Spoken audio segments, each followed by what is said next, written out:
درس ضروری ہوتا ہے، لیکن آج کا درس بہت ضروری ہے۔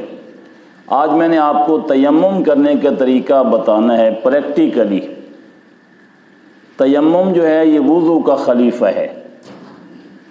مسلمان الحمدللہ پاک ہوتا ہے، اس کو اللہ کریم کی طرف سے ایمان کی دولت ملتی ہے۔ ایمان بہت بڑی نعمت ہے،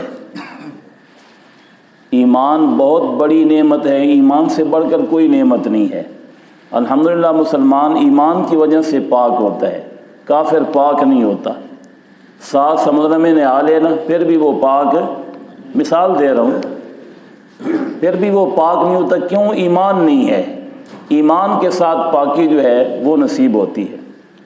اب جب ایمان کی دولت ہمیں مل گئی، ہم عاقل بالغ ہو گئے، تو ہمارے لیے پھر نماز روزہ ادا کرنے کے لیے، دیگر عبادات کرنے کے لیے وضو ہے کہ ہم وضو کر کے عبادت کریں، یا پھر اگر جنابت کی وجہ سے جسم ناپاک ہو جائے تو غسل کر کے پاکی حاصل کریں۔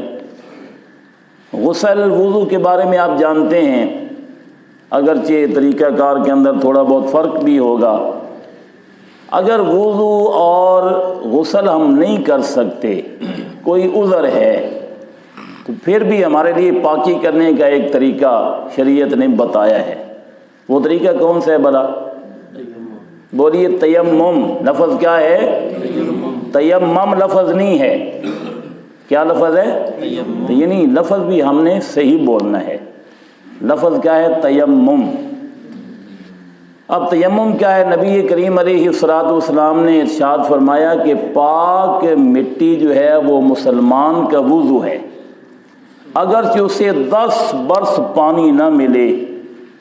یہ حدیث شریف ہے کہ پاک مٹی جو ہے یہ مسلمان کا وضو ہے، اور یہ بھی نبی کریم صلی اللہ علیہ وسلم کی نسبت سے ہمیں انعام ملا ہے، ورنہ پہلی امتوں کے لیے ایسی بات نہیں تھی۔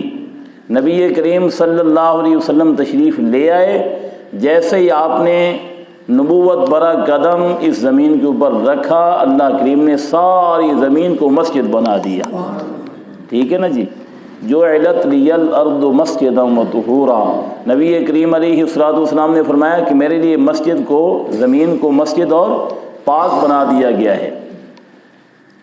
تو زمین ایسی پاک ہے کہ ناپاکوں کو پاک کرتی ہے، جیسا کہ آپ نے حدیث شریف سنی کہ پاک مٹی مسلمان کا وضو ہے، اگر کہ اسے 10 برس پانی نہ ملے۔ ہاں، جب اسے پانی مل جائے تو وہ اپنے جسم کو پانی پہنچائے، یہ اس کے لیے بہتر ہے۔ اور یہ جو تیمم والی گنجائش ہے یا تیمم والی جو نعمت ہے ہمیں ملی ہے، یہ بھی حضرت ابوبکر صدیق رضی اللہ تعالیٰ عنہ کی آل کی برکت ہے۔ مائی صاحبہ حضرت سید عائشہ صدیقہ رضی اللہ تعالیٰ عنہ، آپ کا ایک سفر کے دوران ہار گم ہو گیا۔ ایک وادی میں سرکار دو عالم صلی اللہ علیہ وسلم رکے، وہاں پہ ہار گم ہو گیا۔ اسی ہار کی تلاش میں کافی سارا وقت گزر گیا، وہاں پہ پانی نہیں تھا، پانی کا کوئی انتظام بھی نہیں تھا، اور لشکر کے پاس بھی پانی نہیں تھا وضو کرنے کے لیے۔ تو اب سارے مسلمان پریشان۔ حضرت ابوبکر صدیق رضی اللہ تعالیٰ عنہ کی خدمت میں صحابہ کرام حاضر ہوئے۔ مختصر نظر کر رہا ہوں کہ دیکھیے جی، آپ کی لخت جگر آپ کی بیٹی کی وجہ سے یہ دیر ہوئی، یہاں پہ ہمیں رکنا پڑا، اور یہاں پہ پانی بھی نہیں ہے، لشکر کے پاس بھی پانی نہیں ہے۔ ابوبکر صدیق بھی طیش میں آ گئے، غصہ میں آ گئے کہ عائشہ صدیقہ کا ہار جو گم ہوا ہے تو اس کی وجہ سے یہ پریشانی پیش آئی۔ ابوبکر صدیق گئے عائشہ صدیقہ کے پاس، اپنی بیٹی کے پاس گئے۔ یہ ایک فطری طور پر مطلب کہ بات ہوتی ہے۔ اپنی بیٹی حضرت سیدہ عائشہ صدیقہ کو غصے ہوئے کہ آپ کی وجہ سے یہ دیر ہوئی، لیکن یہ نہیں پتہ تھا اب ان کا اس میں کوئی قصور ہی نہیں تھا، ان کا کوئی قصور۔ نبی کریم علیہ الصلوۃ والسلام نے فرمایا کہ رک جاؤ، ہار کو تلاش کر لو۔ اب ان کی تو کوئی وہاں پہ عمل دخل نہیں تھا۔ ابوبکر صدیق عائشہ صدیقہ کو غصے ہو رہے تھے، اللہ کریم کی طرف سے یہ آیات نازل ہو گئی جی۔ حضرت اسید بن حضیر ایک صحابی رضی اللہ تعالیٰ عنہ، انہوں نے جب سنا نا یہ فرمان، تو تو خوش ہوئے اور فرمانے لگے اے ابو بکر صدیق یہ آپ کی آل کی پہلی برکت نہیں ہے مسلمانوں پر، آپ کی آل کی یعنی آپ کی اولاد کی وجہ سے مسلمانوں کو کئی برکتیں نصیب ہوئی ہیں۔ اللہ کریم نے فرمایا کہ تم سفر پر ہو یا حالت بیماری میں ہو، پانی نہ ملے تو فتیمموا صعیدا طیبا، پاک مٹی کا کسر کر لو تم پاک ہو جاؤ گے۔ یہ تیمم کی آیات نازل ہوئیں اس وقت، یہ میں نے پس منظر کے طور پر عرض کر دیا۔ اب تیمم کا آپ کو طریقہ بتانا ہے۔ الحمدللہ جیسا کہ میں نے عرض کیا ہم مسلمان ہیں، وضو نہیں کر سکتے، وضو پانی جو ہے وہ نقصان دیتا ہے، یہ پانی ہمارے پاس وقتی طور پر ہے نہیں۔ آج کل تو خیر ایسی کوئی صورت نہیں ہے کہ پانی نہ ہو، لیکن بہرحال یہ صورت ضرور موجود ہے کہ پانی نقصان دیتا ہے، بیماری بڑھنے کا یقین ہے یا بیماری کے دیر سے ٹھیک ہونے کا ظن غالب ہے، بندے کو اپنے مشاہدہ سے یہ ظن غالب ہے کہ میں اگر وضو کروں گا تو میری بیماری جو ہے وہ دیر سے ٹھیک ہوگی، تو پھر بھی وہ تیمم کر سکتا ہے۔ یا ویسے پانی نقصان دیتا ہے، پانی کے ساتھ بخار ہو جاتا ہے، بخار کی کیفیت بڑھ جاتی ہے، زیادہ کمزوری ہو جاتی ہے، تو اس صورت میں بھی تیمم کیا جا سکتا ہے۔ بڑا آسان طریقہ تیمم کا، 2 ضربیں ہیں، ایک ضرب جو ہے وہ چہرے پہ اور دوسری ضرب اپنے بازوؤں پہ، دونوں ہاتھوں کو پھیرنا ہے۔ بس پیروں کے اوپر ہاتھ پھیرنے کی یا سر کا مسح کرنے کی یا کانوں کا مسح کرنے کی کوئی ضرورت نہیں ہے، 2 ہی ضربیں ہیں تیمم کی۔ پاک دیوار ہو، مسجد کی دیوار کے ساتھ بھی تیمم ہو سکتا ہے، فرش کے ساتھ بھی تیمم ہو سکتا ہے۔ یہ جو پتھر ہے یہ بھی مٹی کی جنس میں سے ہے، اصل تو مٹی ہے نا، مٹی کی جنس میں سے ہے یہ پتھر، یہ دیوار وغیرہ کے اوپر جو پتھر یہ ٹائل لگی ہوئی ہے یہ بھی مٹی کی جنس میں سے ہے۔ اور اگر کوئی ایسی چیز ہے کپڑا وغیرہ اس کے اوپر گرد و غبار باقاعدہ نظر آ رہا ہے، اس کو جھاڑا جائے تو غبار اٹھے، اس کے اوپر بھی تیمم ہو سکتا ہے، ورنہ کپڑے کے اوپر اگر غبار نہ ہو تو تیمم نہیں ہو سکتا۔ بڑا آسان طریقہ ہے، وہ آپ سمجھ لیں، دیکھ بھی لیں کہ پاکی کی نیت کرنا ضروری ہے کہ میں پاک ہونا چاہتا ہوں غسل سے یا وضو سے، نماز پڑھنے کے لیے میں پاک ہونا چاہتا ہوں۔ یہ مومن کے ذہن کے اندر بات ہو کہ میں وضو یا غسل کے لیے پاک ہونا چاہتا ہوں، نماز پڑھنے کے لیے یہ نیت کر کے دونوں اپنے ہاتھ، انگلیاں کھلی ہوں، ملی ہوئی نہ ہوں، انگلیاں کھلی ہوں، اپنے ہاتھ مٹی کے اوپر مارے ایسے اور ان کو تھوڑا سا ہلا لے۔ اس کے بعد دیکھے اگر زیادہ مٹی لگ گئی ہے تو ان کو جھاڑ بھی سکتا ہے، لیکن ایسے نہیں جھاڑنا، بلکہ ایک انگوٹھے کو دوسرے انگوٹھے پر رکھ کر ایسے کر کے اس کو جھاڑنا ہے ہلکا سا، اور پھر پورے چہرے پہ اوپر ہاتھ پھیر لینا ہے، پورے چہرے کے اوپر جہاں تک ہم دھوتے ہیں یعنی وضو کے دوران پورے چہرے کے اوپر۔ اسی طرح یہ آنکھوں کے جو حلقے ہیں، گوشیں، یہ جگہ رہ جاتی ہیں بعض اوقات ہاتھ پھیرنے سے، تو یہاں بھی تسلی کر لے۔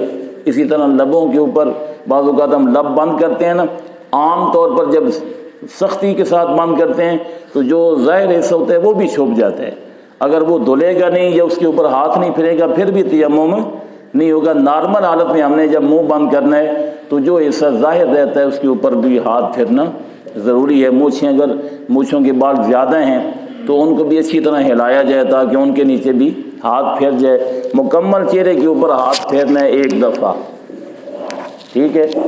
داڑھی کا خلال بھی کر لینا ہے، خلال کرنے کے لیے دوبارہ ہاتھ مٹی کے اوپر مارنے کی ضرورت نہیں ہے، بس آپ نے 1 دفعہ ہاتھ مار لیے یا میں نے مار لیے، بس ان ہاتھوں کو آپ مکمل استعمال کر سکتے ہیں چہرے کے اوپر۔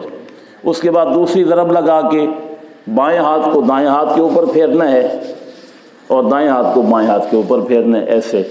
اصل تو ویسے جیسے مرضی پھیر لیں، انگلیوں کے اندر بھی ایسے جو انگلیوں کے اندر کروٹیں ہیں ان کے اوپر بھی ہاتھ پھیر جائے اچھی طرح، کونی تک، بلکہ کونی سے تھوڑا آگے بھی، ایسے دھوتے ہیں نا تو کونی کو بھی دھوتے ہیں، اسی طرح کونی تک ہاتھ پھیرنا ضروری ہے مکمل، دائیں ہاتھ کو بائیں ہاتھ کے اوپر۔